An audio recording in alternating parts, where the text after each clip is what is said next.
Hello, Emotional Empowerment Box subscribers or clearing kit owners. I'm really glad that you're here with me today. I wanted to talk to you a bit about the crystal ball that was included in your kit this month and give you a little bit of background about scrying and crystal ball reading. So, scrying is a form of divination, of answer seeking that has been around forever. You can scry into a black, very shiny surfaced mirror, or even just a standard mirror. In fact, one of our kits that we did, we had a mirror ceremony. And as part of that ceremony, whether you knew it or not, you were actually scrying. And the idea with scrying is that you are seeking images or memories or ideas or impressions that come with sitting with magnified energy that occurs when you look into a reflective surface, enter that meditative state, and then enhance that with some sort of crystal. So you may have seen some of the black scrying mirrors in crystal shops. They're usually made out of obsidian because it has that kind of natural shiny finish. And in the really dark blackness in those mirrors, you can really almost fall into them as you are meditating. It's really easy to get lost in the swirling motion that the energy produces. And as you kind of focus softly, that's a key, um, into that meditation and that state where you are peering into that mirror. It almost just becomes like there is nothing, and that just falls into this dark place that allows images and shapes to take place. You can actually also scry with your eyes closed, looking at the darkness of your eyelids, particularly if you cover your eyes so there's no light intrusion at all. I think everybody has seen the shapes and the colors and the things that you can see behind your own eyelids. So scrying, very common. People do it whether they realize they're doing it or not. And actually the hardest way to scry is with a clear crystal ball. And so we are giving you a little bit of a challenge with this one. Now I have my crystal ball here, but I also have one of my favorite smoky quartz crystal balls or spheres. And when you scry with a crystal like this, you actually are looking at the faults of the crystal, and they are helping to produce shapes and images. When you have no faults, like with the clear crystal balls, it gives a lot more freedom in what is seen. And I want to talk just a little bit about how this kind of theory level works. One of the things that I used to Google all the time when I first started spirit work was, how do I see spirit, right? How do I, with my physical eyes, we've all had the experiences, right, where we're sure that we've seen something. So how do I trigger that on a consistent, normal, and controllable basis almost? And how do I enhance that so that I get that experience more often? And I didn't really find any good answers. But something that I did notice as I started into this work and as these spirits began to teach me about how this works is I noticed that when I did see something, right, it started out of the corner of my eye, right? We've all had that experience where we've seen something in the peripheral vision, and then we shift our focus to look at it.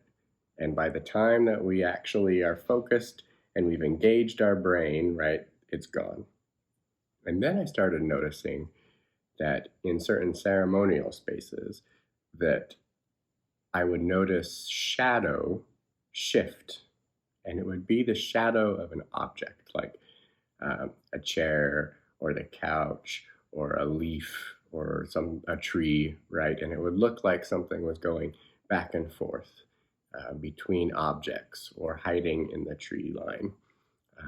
And it's pretty easy to explain away the idea that, you know, it's just a shadow, or the light in the environment's shifting, or I'm actually seeing the shadow of a particular object and nothing supernatural or um, energetic even.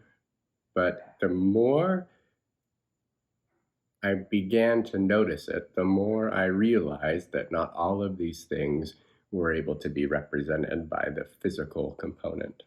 And then I kind of challenged myself when I saw something out of the corner of my eye, not to shift my focus. Because what happens is, as soon as we shift our focus, we're engaging these physical senses, and we're engaging our brain, and we're asking it, is there something physically there, right? And so now I'm focused in this very physical mind, and I'm looking with my physical eyes and trying to make sense of something that maybe actually isn't physically there, right? And so if I hold kind of this soft space when something catches my attention and I don't shift my focus, but I still kind of pay attention to that peripheral vision, then I can usually hold on to that image or see whatever was there for a longer period of time, long enough for me to think about it, long enough for me to kind of engage with it, and then have memory of it later on when I need to describe what happened to somebody or what I'm seeing. So that's really hard to do. And in fact, it still, because it catches me by surprise, it catches you by surprise, I'm sure too, right? And it's just an immediate instinctual thing that we as human beings are programmed to do to make sure we're safe, right? And so we shift our vision and we analyze to see if there's a physical threat. So the crystal ball helps us with this because it is a distorter of the physical world. So as you look into the crystal ball, you may see reflections of the things in the room around you, but they will be distorted. Many of them will be flipped upside down, depending on the angle that you look at them, right? And so it kind of creates this surreal world out of the physical world that we're in. And then that makes it easier for your brain to not engage in this idea that anything that happens in the ball needs to be focused on or quickly analyzed. And so it keeps us out of that physical presence, that physical mindset, and keeps us in this soft focus area for a longer period of time. So what I recommend is that you, with the crystal ball, do have some sort of source of light. But you probably don't want to do this when it's daylight. It is much better when there is a play on the shadow of light and dark. The light color that you pick is also pretty important. So I have found that it works best when it's some sort of orangish red light. So a Himalayan salt lamp or a Himalayan salt candle holder that diffuses the light with that red tint is very helpful. If you don't have one of those, then a standard candle is also a pretty good color. And you can see in the crystal ball the reflection of the flame. Okay? And in the mirror meditation that we had done in a prior kit, I had you look in the mirror and focus on your third eye as a point of focus, but then soften the vision around you so that you could still take in the vision of your face in the mirror. With the crystal ball, it's pretty similar. You want to pick a spot to focus on, but then allow your focus to soften enough that you can take in the entire image of the ball and the room around you. And as you get into that meditative state, as you soften that focus, as you allow that vision to not just be pinpoint focused, but to kind of broaden out to see the whole crystal ball, right? Then you might see or find something in the ball that just catches your attention. It might not be a movement, it might not be a manifestation of anything, right? It could just be that you're like, oh, that reflection is interesting over there. And you might even be cognizant enough to say something like, oh, that reflection that's very interesting is actually the light on my chair that's next to me, right? And knowing all of those things is fine. And shifting a little bit your attention to those things is fine. If that chair and the way the light is reflecting off of it catches your attention, then go ahead and allow that focus point, still staying broad and unfocused, but where you're actually looking to shift over to that space that's catching your attention within the crystal ball. Now, it is very possible that you'll find movement in the ball. It's very possible that you will be drawn to things in the room that are very important and that should be like written down so that you have notes. Oh, it was the chair that caught my attention. Oh, it was the feather, or it was the painting on the wall, right? All of these little things are messages that are coming through that you might not be able to string together into something coherent right away. But as you continue this practice, if it's something that you find you enjoy, then you will look back on those notes and see how it made sense to your life, and then get better and better at intuiting what those visions in the crystal ball are really for.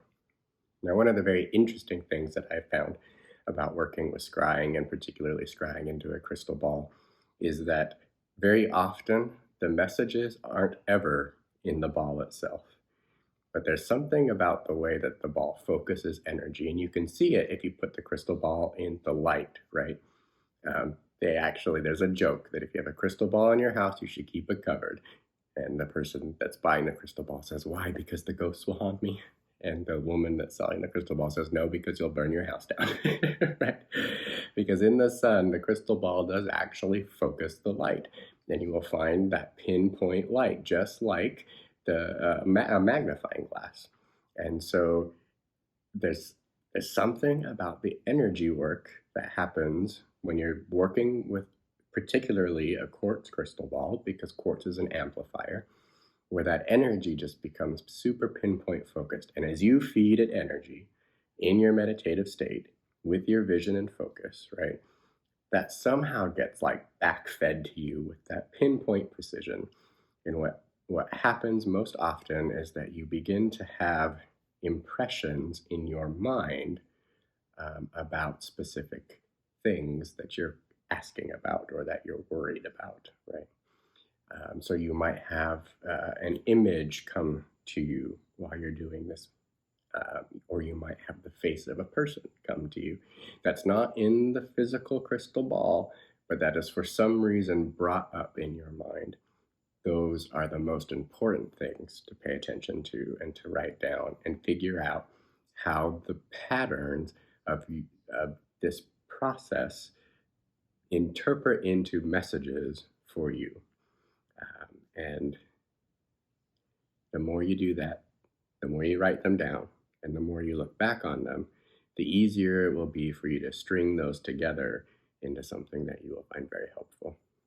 I really enjoy this meditative way of approaching the crystal ball because it doesn't seem to me like I'm,